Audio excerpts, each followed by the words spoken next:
श्रोताओं नमस्कार। आकाशवाणी के क्षेत्रीय समाचार एकांश देहरादून से मैं जयवीर सिंह आपका हार्दिक अभिनंदन करता हूं। आपके लिए लेकर आया हूं राज्य की समसामयिक घटनाओं पर आधारित हमारा विशेष कार्यक्रम ज्ञान दर्पण।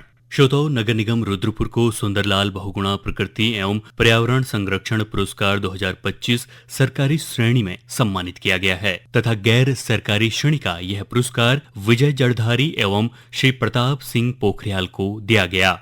श्रोताओं, इसके साथ ही देहरादून में आयोजित राज्य सहायता मिशन के अंतर्गत एक दिवसीय क्षेत्रीय कार्यशाला का आयोजन नीति आयोग और उत्तराखंड राज्य सशक्तिकरण एवं परिवर्तन संस्थान अथवा सेतु के माध्यम से किया गया। राज्य सहायता मिशन यानी SSM की पहली क्षेत्रीय कार्यशाला देहरादून में आयोजित की गई।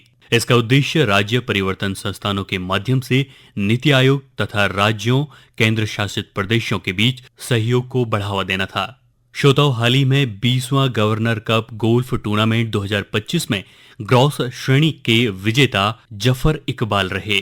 20वां गवर्नर कप गोल्फ टूर्नामेंट 2025 का आयोजन राजभवन गोल्फ क्लब नैनीताल द्वारा 1 जून 2025 को किया गया। टूर्नामेंट 30 मई से 1 जून 2025 तक आयोजित हुआ, जिसमें 177 गोल्फ खिलाड़ियों ने प्रतिभाग किया। राजभवन गोल्फ कोर्स की स्थापना 1926 में हुई थी, जिसमें महिला वर्ग की विजेता श्रुति धन रही। ग्रॉस श्रेणी के विजेता जफर इकबाल, नेट श्रेणी के विजेता अमायरा बजाज और अमेच्योर श्रेणी के विजेता समृद्ध चंद्र ठाकुर रहे। श्रोताओं, भारत की प्रथम राज्य स्तरीय योग नीति 2025 उत्तराखंड द्वारा लागू की गई है। वर्ष 2025 में उत्तराखंड सरकार ने उत्तराखंड योग नीति 2025 की घोषणा की। यह देश की पहली राज्य स्तरीय योग नीति है। इसका उद्देश्य योग को आध्यात्मिक, शैक्षणिक, सामाजिक, आर्थिक व पर्यटन आधारित मॉडल के रूप में विकसित करना है। इस नीति को राज्य कैबिनेट की मंजूरी मिली है। 2030 तक 5 नए योग हब स्थापित किए जाएंगे। 2026 तक सभी आयुष स्वास्थ्य केंद्रों में योग सेवाएं उपलब्ध कराई जाएंगी। जागेश्वर, मुक्तेश्वर, ब्यास घाटी, टिहरी झील, कोलीढेग झील को प्रमुख योग हब के रूप में विकसित किया जाएगा। श्रोताओं, इस पूरी योजना में 35 करोड़ रुपए की अनुमानित लागत है, जिसमें योग केंद्रों के लिए 25 करोड़, अनुसंधान हेतु 1 करोड़, शिक्षण प्रमाणन के लिए 1.81 करोड़, संचालन सहायता हेतु 7.5 करोड़ रुपए शामिल हैं। श्रोताओं, उत्तराखंड में उत्तराखंड मुख्यमंत्री सौर स्वरोजगार योजना के अंतर्गत जुड़ी महिलाओं को सौर सखी नाम दिया गया है। प्रदेश का पहला विज्ञान समुदाय radio station science community radio station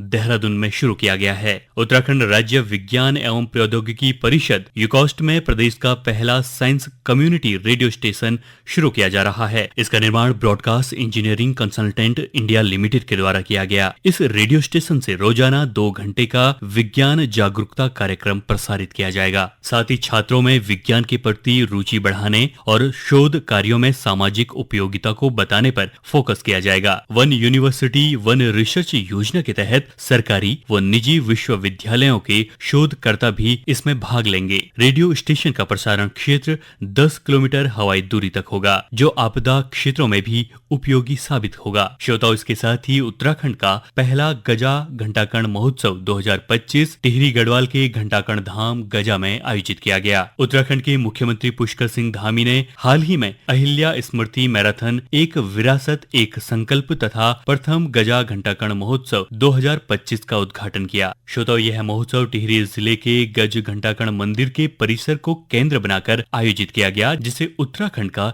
एक महत्वपूर्ण पौराणिक स्थल माना जाता है। ये मंदिर पारंपरिक रूप से बद्रीनाथ धाम की यात्रा के बाद दूसरी परिक्रमा स्थली के रूप में जाना जाता है। श्रोताओं, भारतीय सेना ने उत्तराखंड के पिथौरागढ़ जिले में अपना पहला FM रेडियो स्टेशन शुरू किया है, जिसका नाम पंचशूल पल्स रखा गया है। इस स्टेशन का नाम पंचशूल पल्स इसलिए रखा गया है क्योंकि यह भारतीय सेना की स्थानीय पंचशूल ब्रिगेड से जुड़ाव को दर्शाता है। यह स्टेशन ऑपरेशन सद्भावना का हिस्सा है। ऑपरेशन सद्भावना भारतीय सेना द्वारा 1990 के दशक में जम्मू कश्मीर और लद्दाख में शुरू की गई मानवीय पहल है। श्रोताओं, इसी के साथ ही आज का ये कार्यक्रम यहीं पर समाप्त होता है। आपसे फिर मुलाकात होगी। नमस्कार।